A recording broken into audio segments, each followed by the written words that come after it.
We're going to go over some of the gems of 2019 to show how bad the WWE was. For real, if you are just getting on board the WWE train, be thankful that you're on now and not 2019. I just want to take a moment and thank AEW for existing. For real, I'm not joking, not being facetious. I'm not a big fan of AEW currently at the moment, but thank you for existing. Your existence has made my life better because I'm a WWE fan regardless. I'm going to watch it if it's a steaming pile of dog crap or if it's the best stuff ever. I mean, it just... It is what it is. I've been watching wrestling since WrestleMania 5, and it's WrestleMania 40 now, and I've been through some ups, I've been through a lot of downs, and WWE, they've always been the greatest when there's competition. That new generation, it kind of sucks. It gets a bad rap, but Duke the Dumpster versus Triple H, or Phineas Godwin, Henry Godwin versus Triple H in a pig pen match. Yeah, I could have gone without that, but then Nitro came around, NWO came around, and wrestling became too sweet, and then they bought them. 2001, WCW gone. And then no competition, Vince got lazy. The writing pretty much sucked from 2010 to 2020, 19, because 2020 doesn't really count. It was a pandemic era. I give them anything you did in the pandemic era, you get a pass. But 2019, absolutely dog crap. Yeah, dog crap. And there's even an angle that we're going to talk about revolving around dog food and all things dog, because Roman Reigns is a big dog apparently. 2019 was crap, but what happened in 2019 is another billionaire came on the scene and created a promotion, jumped over TNA/Impact and became the number 2, not just the number 2, but like seen as direct competition. And slowly, WWE started getting good again. And it didn't happen overnight, but it did happen. And for real, maybe I'm not a huge fan of AEW at the moment because I think they're making a lot of bad decisions, but for real, I want you to succeed, AEW, because look at 2019. Let's start with this dude in the back. That's Chad Gable. You know, the Chad Gable who's been fighting for the Intercontinental title with Gunther and helping Sami Zayn train. The dude is the second coming of Kurt Angle. He is fantastic. Okay, maybe he's not like 1-to-1 Kurt Angle, but he's close. Wrestling wise, he's there with Kurt, and Kurt was like a savant. He was next level. But God, Chad Gable's so good. But in 2019, they literally made him change his name to Shorty G, because I believe it was Baron Corbin, and you're going to be hearing his name a lot in 2019. Baron Corbin was making fun of his shortness, and so Shorty G, Chad Gable, just said, you know what? I'm going to embrace it. Instead of being ashamed of it, I'm going to embrace my shortness, and that's fine. Embrace your shortness, but you got to call yourself Shorty G, and then what is he wearing? For real. What is that? God, that was awful. Shorty G. What? I remember when I heard that WWE had copywritten that name, and people started saying, is that going to go to Chad Gable? And we were all like, God, I hope no. Please no. And then Shorty G, there he is. 2019, folks. 2019. What else do we got? We're going to just avoid Saudi Arabia or the weird Saudi Arabia matches. You know, we're going to actually talk about The Fiend and Seth Rollins, but that had a build-up. And it was horrible, and it sucked. But like the Goldberg Undertaker match, it had no build-up. It was just a match because the Saudis wanted to see it. We're not going to talk about that, actually, because that was horrible, and it almost killed The Undertaker for real, but I don't know. I think that would have happened no matter what because that was just based on money. So let's just forget about these weird Saudi matches. Weird Saudi matches we're not going to talk about, but we can talk about Kofi winning. That was a bright spot, actually. A bright spot that turned into a very dark cloud. Kofi won the WWE Championship after lots of years. Kofi Kingston winning the title.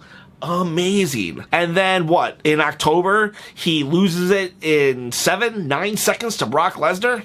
Come on. That's so disrespectful. So disrespectful. You give him this awesome moment, and then he loses 9 seconds. Make it a believable match. Especially because Brock Lesnar, we've already shown that he has a problem fighting tiny, agile guys. That could have been a sweet match. Why did it have to be 9 seconds on Fox, the premiere episode of SmackDown? That was stupid. And it set up a match with Cain Velasquez, one of the guys that beat Brock in UFC. It set up a match between those two in Saudi Arabia, and then it was a squash match. It was like, that was a 3-minute match too, and Brock won. So what was that? Like, horrible booking, but that's not even the worst of it. We had Raw After Dark, where they just, at 10 o'clock, they just turned the lights down and said, it's Raw After Dark. That was dumb, but I don't know, what more do I gotta say about that? It was just stupid. Like, just throwing these names out, like, creating something but doing nothing different other than, like, this one little tweak. Raw After Dark. It had nothing to do with anything other than turning the lights down after 10 p.m. We have Baron Corbin. God, he was everywhere. The first feud after WrestleMania for Seth Rollins versus Corbin. He became the constable of Raw, then the acting general manager. He teamed up with Lacey Evans to fight Seth Rollins, and because Seth Rollins was dating Becky Lynch, or they were married at the time, I'm not sure if they were married yet or not, and Becky Lynch was the man, and they wanted to give the shine of her onto Seth Rollins, and that's fine, but like, Baron Corbin was he was trash. He was horrible. And then he fought Shorty G, which gave him the moniker of Shorty G, and then he goes on to fight Roman Reigns, and their basis of their feud was basically the fact that Roman called himself the big dog, so the whole feud revolved around dog, because it was his nickname. Roman Reigns' nickname, the big dog, so everything in the feud was about dog. They had Baron Corbin brought down a guy in a dog costume. What else did they do? The infamous one was when they handcuffed Roman Reigns to a post and smeared dog food all over him. I don't know. It's not like the lamest thing to like smear dog food on someone, because it is humiliating, but at the same time, it's like the whole feud was based on the fact that his nickname was a dog. It's like, what? And Baron Corbin, you sucked the whole year anyways. I hear that in 2023, 2024, he's actually the War Dogs. He's part of a tag team now named the War Dogs with Braun Breaker in NXT. So it's like, are we going to feed him dog food now? I was sick of him. Not even sick of him in a good way. You know, like, you hate Logan Paul and you want to boo Logan Paul, but Baron Corbin, you want to change the channel on the guy. If 2019 was a wrestler, it would be Baron Corbin. We have two more things that just completely showcase how bad 2019 is, and that's The Fiend versus Seth Rollins. So one of the bright spots of 2019, I guess, was Bray Wyatt reinventing his career to be The Fiend, and a lot of people loved The Fiend. I think The Fiend had, I don't know, I loved The Fiend at the time, but the more he showed up, the more I thought he was a problem that couldn't be solved, because it was like, he couldn't get hurt, he couldn't do this, he couldn't do that, and it was like, I don't know, how many curb stomps? The dude took like 10 curb stomps, and he was still getting up. It was like, how are we going to make the curb stomp a thing again? It totally ruined Seth Rollins. Rollins went into WrestleMania against Brock Lesnar and became the Beast Slayer, and his feud with Baron Corbin completely killed momentum, and then when he came out of that feud with The Fiend, he was pretty much done as a babyface. He was completely destroyed. There was this Hell in the Cell match, the match where Undertaker throws Foley off, and the match continues, throws him through the cage, and the match continues. Seth Rollins is disqualified in it. Straight up disqualified, because he had thrown like 800 chairs and stuff on top of The Fiend, even the toolbox, and then he hit that pile of garbage with a sledgehammer, which, might I add, was half the size, even more than half the size of a giant mallet that The Fiend was using earlier in the match, trying to completely squash Seth Rollins with. But The Fiend didn't get disqualified, but Rollins does, with a way smaller hammer, and hits a bunch of objects on top of still lying Fiend. And he's disqualified. Hell in the Cell? Like, you're not even supposed to disqualify people in a 3-person match, a 3-way, but you'll do it in a Hell in the Cell, one of the most dangerous matches of all time? You don't disqualify anybody. Like, it just doesn't happen. And what was even crazier is, it was a second disqualification in a row, because last year, they did that also. They disqualified somebody, and now it's the second one in a row, and you're doing it against Seth Rollins, who's supposed to be the top babyface.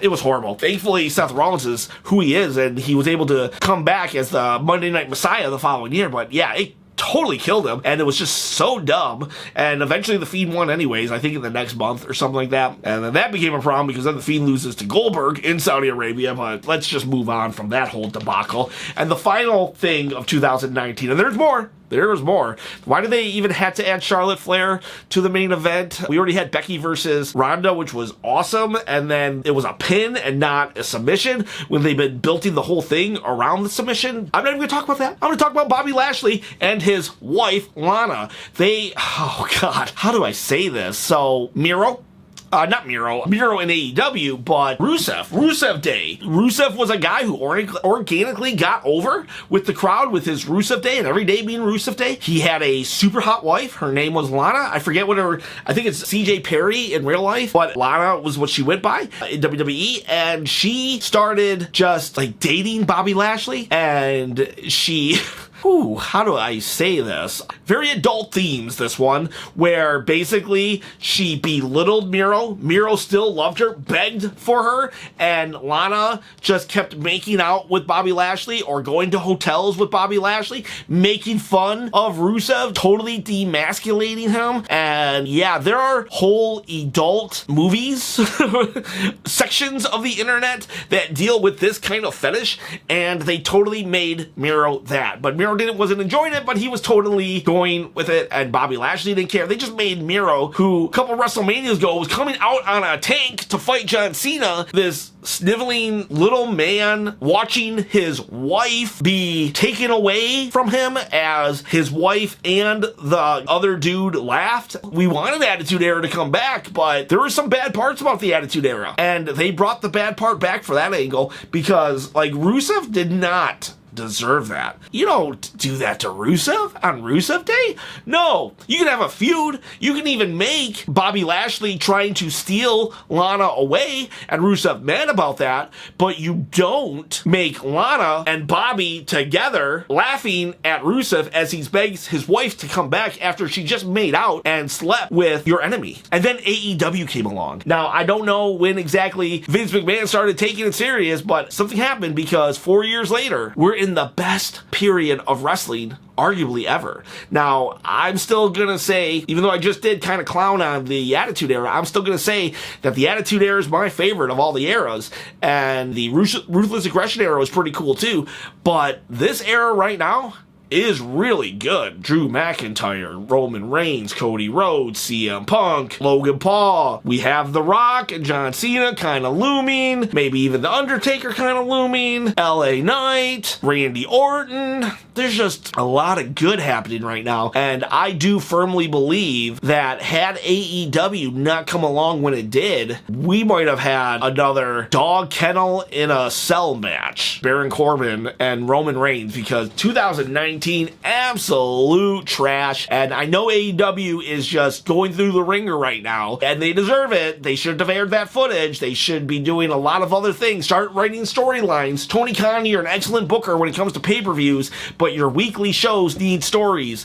Get somebody to help you. I had a commenter say, you know, a lot of people say they want AEW to succeed, and then they basically just make fun of it, and it doesn't seem like they wanted to. And I'm paraphrasing, really. He didn't say none of those words really came out of his mouth, but that was the gist that I got. And the thing is, I don't want AEW to succeed by just keeping the lights on, by breaking even. No, I want them to be a thriving business. I want them to last forever. I want WWE to always have competition, good competition. And AEW is not good competition right now. I'm not an AEW fan right now, but I want to be. I really want to be, because AEW, you brought back the WWE.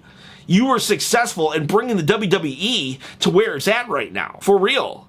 Get your act together. Be a strong number 2. Try to be a strong number 1. Like, that would be awesome. Everybody would win. We owe you a lot. As WWE fans in 2024, we owe you a lot, because I don't have to watch Baron Corbin smear dog food on anybody. And I cannot thank you enough, AEW, for doing that for me. Thank you for just existing. Now, I also want to thank Dolphinx, DOLFINX123. He told me to just press F11. And make sure my face isn't blurry. You know, it's the little things that help us small YouTubers who know nothing of what we're actually doing. I'm just a guy who has things to say. So, anyways, guys, please subscribe. Acknowledge my subscribe button. Please, please, please tell me if you have any flashbacks of 2019 and what your thoughts of AEW back then, or not AEW, WWE back then. And guys, girls, have a great day.